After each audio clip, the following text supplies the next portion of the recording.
Қайырлы күн достар, мен сіздерге бүгін шаштың сұлулығына арналған пайдалы әдеттерді айтатын боламын.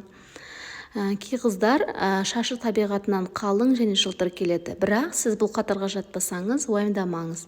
Шаш күтіміне аса мән беру арқылы жақсы нәтижеге жетуге болады. Шашты қатайтуға көмектесетін және оны күтімді көрсететін бірнеше пайдалы әдетті ұсынамын. Егер де канал ұнайтын болса, осындай пайдалы ақпараттармен бөлісетін боламын. Лайк басып, комментарий жазуды ұмытпаңыз.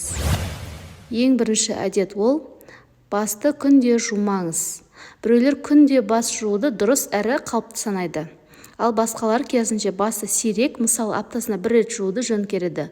Бұл сұраққа әртүрлі типке байланысты, бас терісінің типіне байланысты болады. Мысалы, күнде спортпен айналысатын болсаңыз, тершең болсаңыз және басыңыздың терісі майлануға бейім келсе, онда күнде жуған дұрыс.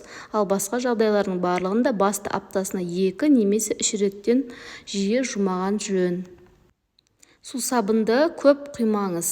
Бас жуған кезде сусабынды қаншақты көп құйсаңыз, соншақты жақсы деп ойлауыңыз мүмкін. Алайда бұл қате пікір.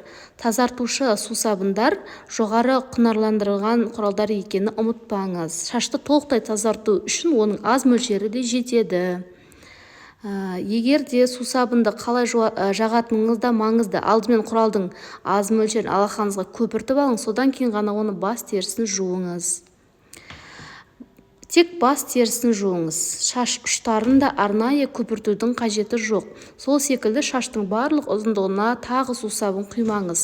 Тек бас терісін тазарту жеткілікті. Сабынды су шаш бетіндегі қалған ластықты шайып шыға алады. Тағы бір айтатын нәрсе, шаш үлгісін өзгертіп тұрыңыз. Қыздардың көпшілігі бір шаш үлгісіне үйреніп алады. Мысалы, жылдар бойы шашын тек түйіп жүреді, өріп жүреді, немесе бір жаққа қарай қайырады. Бұл әдет шаш саулығына пайдалы емес.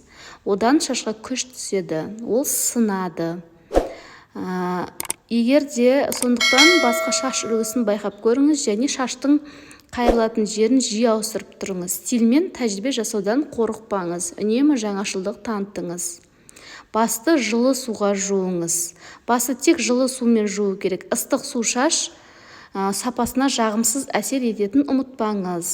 Ол шашты сынғыш әрі әлсіз етеді. Шашты сусабынмен жуып болған соң, оны салқындау сумен шаюға болады. Негізінен жылы сумен жуған дұрыс. Келесі айтатын ақпарат ол мысалы үшін жібек жататын жастықтың тысын жиі ауыстырып тұрыңыз. Және де оның матасы жағымды болу керек. Шашты егер де ол жақсы болса, тысыңыз ауыстырып тұрыңыз. Электрленбейді және шашты ұйыстырмайды. Дұрыс аксессуарды таңдаңыз. Қатты резинкаларды немесе металл қыстырғыштарды бас тартыңыз. Олар шашты қатты тартады, сондықтан шаш созылады және бас терісіне түсетін қысым артады. Тағы да жаңа ақпарат естігіңіз келсе, пайдалы ақпараттар естігіңіз келсе, каналға жазылып, лайк басып, комментарий жазуды ұмытпаңыз. Шашыңыздың әдемі болуы өзіңізге байланысты.